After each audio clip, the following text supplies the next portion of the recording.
ఖమ్మం జిల్లా సింగరేణి మండలంలోని జిల్లా అదనపు కలెక్టర్ ఎస్ఎల్పి శ్రీజ విస్తృతంగా పర్యటించారు. పర్యటనలో భాగంగా 10వ తరగతి పబ్లిక్ పరీక్ష కేంద్రాలను ఆకస్మికంగా పరిశీలించారు.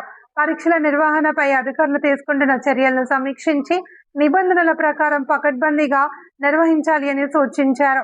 అనంతరం ప్రభుత్వ జూనియర్ కాలేజీలో జరుగుతున్న మరమ్మత్తు పనులు పరిశీలించారు. విద్యార్థులకు అవసరమైన సౌకర్యాలు కల్పించేలా పనులు వేగవంతం చేయాలి అని ఆదేశించారు.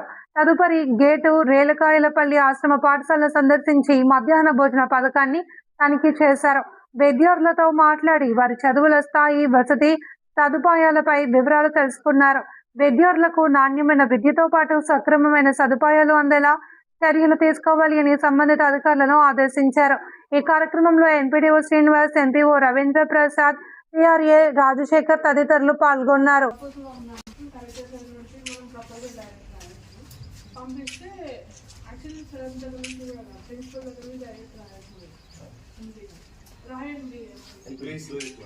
హెడ్ క్వార్టర్ కాబట్టి మీకు ఏమి స్టేడియం ఏం కావాలి, అక్కడ బ్యాడ్మింటన్ కోర్ట్ అట్లాంటివి ఏం కావాలో ఇన్ఫార్మ్ చేయాలి. వాళ్ళు వచ్చి కడతారు.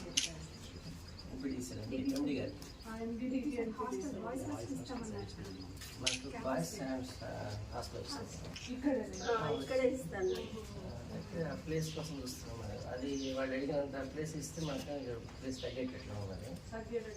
కానీ ఇక్కడ కట్టుకుంటే ఇరుకు అయిపోతుంది. బాయ్స్ హాస్టల్ ప్లేస్ కాదు. అంటే బాయ్స్ హాస్టల్ పెడితే ఎవరిని ఫీడ్ చేస్తుంది? ఇంటర్ కాలేజ్ ఒకటి మోడల్ కాలేజ్ అక్కడ కూడా ఇప్పుడు మోడల్ స్కూల్ దాంట్లోనే కట్టుకోవచ్చు మేడం. స్కూల్ కాంప్లెక్స్ లో మంచి పెద్ద గ్రౌండ్ ఏరియా ఉంది. ఇది మాత్రం దీని వెనక పూర్తి నిండి కన్స్ట్రక్షన్ అప్పుడు రైల్వే సీజన్ ఏమైందంటే అటు నుంచి ఊట ఈ అడుగు నుంచి వస్తూ ఉంటుంది ఒక 2-3 చోట్ల. బిల్డింగ్ ఎట్లా ఉంటుంది?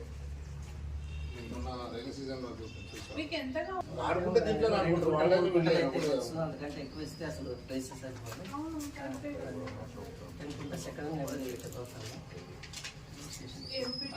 అది యాక్చువల్గా అబ్బాయి కూడా ఉంది అనుకున్నాను మేడం. మీకు ఒకసారి చెప్పాను, మన కలెక్టర్ గారు ఎక్సైజ్ వాళ్ళకి ఇచ్చారు. ఉండని అండి, మూలకు ఉంది కాబట్టి ఖాళీగా ఉన్నది. మళ్ళీ మూలకు పెడితే హాస్టల్ అది 10 గుంటల పైన ఉంటుంది మేడం. ఆల్రెడీ రూల్స్ ఉన్నాయి. ట్రాన్స్పోర్టేషన్ ఇబ్బంది. మరి అంత దూరం ఏం చేసుకుంటుంది? 5 కిలోమీటర్స్ అదంతా కాదు, ఈ మోడల్ స్కూల్లో 10 గుంటలు మట్టి కుప్ప పోసిందని బ్యాక్ సైడ్ అంతా కూడా అదంతా కూడా ఇక్కడ ఏమన్నా వాళ్ళు కన్స్ట్రక్ట్ చేసుకున్నా కానీ కొంచెం అడ్డుపడి డిస్టర్బ్ చేయడం చేస్తారు. ఇప్పుడు అది కాదు, వదిలేదు నా పంచాయతీ మనకి ఎందుకు. ఇప్పుడు with in model school campus ఏదైతే ప్లేస్ ఉందో అండ్ ఆ చెత్త ఆ కుప్ప అన్నా చూడండి, ఆ ప్లేస్ పనిది ఎంత ఎన్ని కుంటలు ఉన్నదో ఐడెంటిఫై చేసుకొని ఫస్ట్ మనం గాల్లో మాట కాకుండా అసలు ఎన్ని కుంటలు ఉన్నాయో చూసుకున్నాం. మన దగ్గర ఎంత ఉందో చూసుకొని దేని డిసిషన్కి వస్తుంది. మేము ప్రపోజల్ చేసాం లోపల కట్టుకునే దానికి దాంట్లో 2-3 స్టేడియం పడుతుంది. ఇంట్లో బ్యాడ్మింటన్ కోర్టు అక్కడ ట్రాక్ కూడా వేసుకోవచ్చు. ట్రాక్ అంటే ఆ రబ్బర్ ట్రాక్ అంటే ఫాస్ట్ అవుతుంది. మట్టి గురించి మంచిగా చేయవచ్చు.